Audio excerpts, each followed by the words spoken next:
Habíamos visto en la clase anterior la gran dificultad que existió en la Revolución Francesa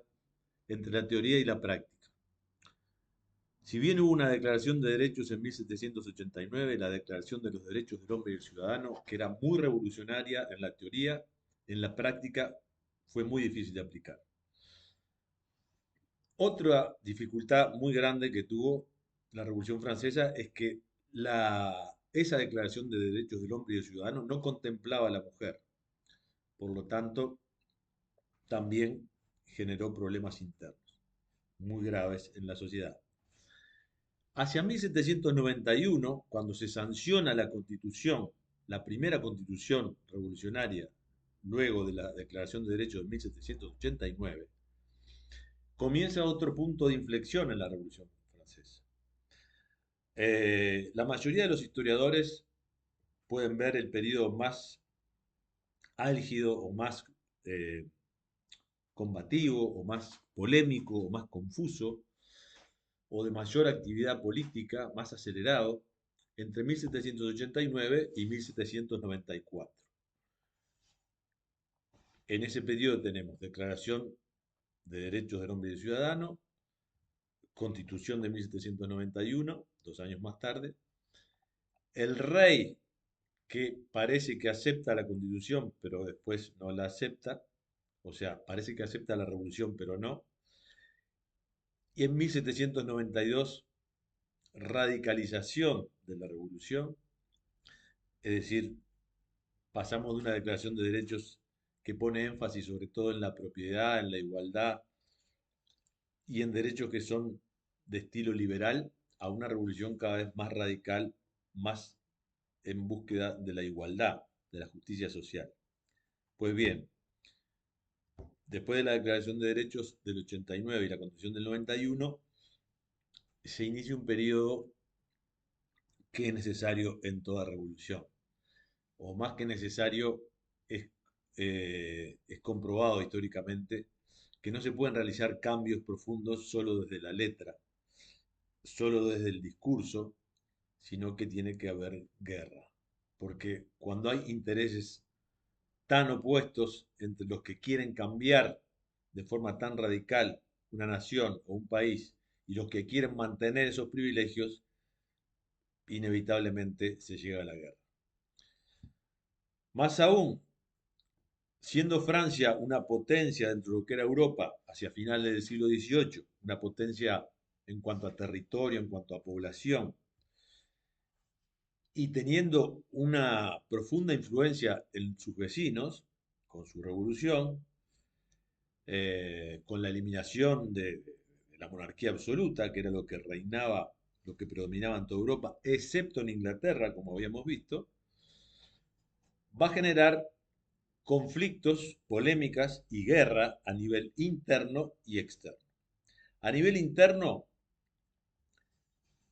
esa especie de parlamento, lo que sería un parlamento moderno, que funcionó hasta 1792 de una manera, con predominio de la burguesía moderada, llamados girondinos, se van a tener que enfrentar a un grave problema interno. ¿Cuál es? El rey, que parecía apoyar a la revolución,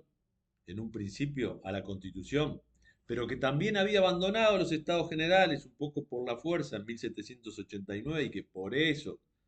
se permitió que se constituyera la Asamblea Nacional. Bueno, en 1791 nuevamente va a traicionar a esa revolución. ¿Por qué? Porque los vecinos, entre ellos el más importante, Austria, donde el rey tenía familia dinástica, lo que no va a tolerar el rey es lo que se llamó dentro de los derechos, dentro de la nueva constitución, en septiembre del 91, la constitución civil del clero. ¿Qué fue la constitución civil del clero? Era que a todos los funcionarios del clero le hacían juramentar, tenían que jurar en la constitución, ante la asamblea, frente a la asamblea, y no frente al rey o frente a Dios. Entonces le quitaban al rey totalmente ese carácter divino y pasaba a ser una figura mucho más simbólica, eh, digamos, que una figura de gobierno. Eso provoca el intento de huida del rey a Austria, pero es capturado en 1791 y de ahí en adelante una división muy grande en la interna revolucionaria. Los que la alta burguesía girondina de la zona de la Gironda, de la zona de Burdeos, comerciantes, eh, altos comerciantes de vino y de seda, la alta burguesía que pretendía una revolución moderada, una monarquía parlamentaria y que aquellos privilegios y aquellos derechos declarados en 1789 y aplicados y sancionados en la Constitución de 1791 se aplicaran solo para los ilustrados, para ellos mismos. En cambio, y pretendía mantener al rey en su poder cuando el rey había dado claras pruebas de haber traicionado a la revolución. Bueno, ahí se levanta el ala más radical, la burguesía media, apoyada por los sans-culottes, los descamisados, los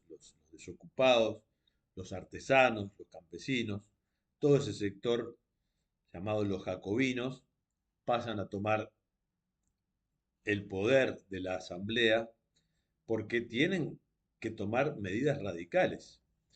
En 1792,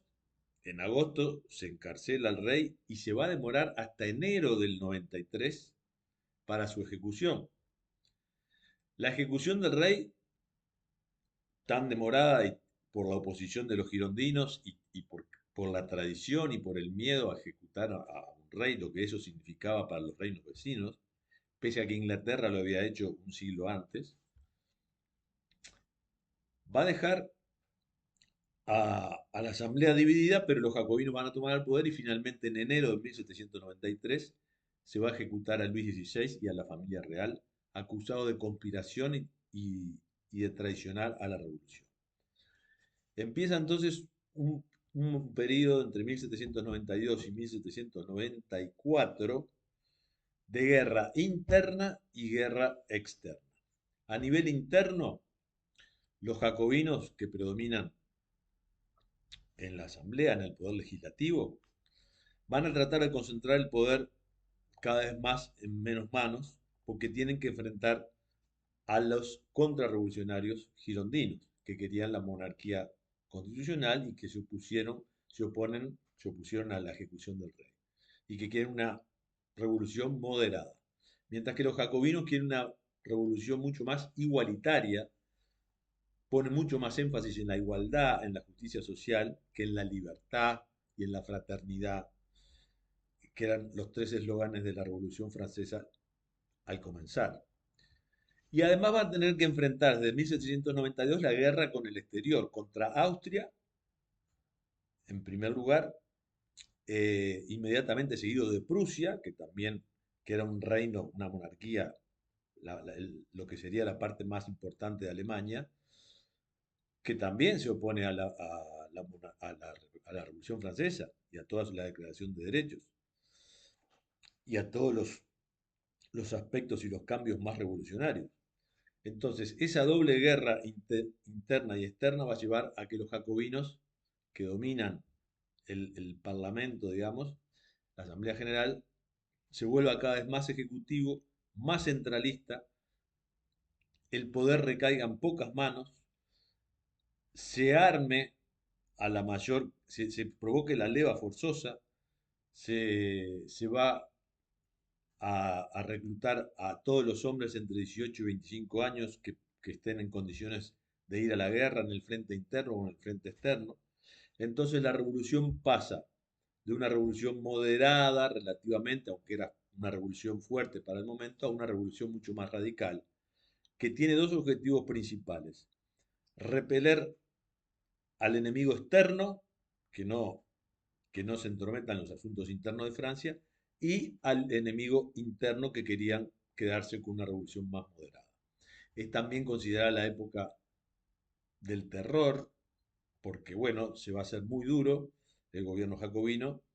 eh, porque hay muchas sospechas de contrarrevolución, va a ser un periodo muy confuso, incluso dentro de los propios jacobinos va a haber problemas de coexistencia, va a haber diferencias, enfrentamientos, todos muy celosos por quién controlaba el poder y a ver qué rumbo tomaba la revolución. Pues bien, hasta 1792, hasta 1794 tomó un rumbo,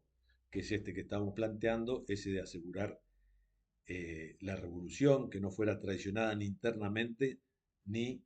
que fuera combatida externamente, pero después de 1794, de ese periodo tan turbulento, se va a ordenar un poco más el futuro de la revolución.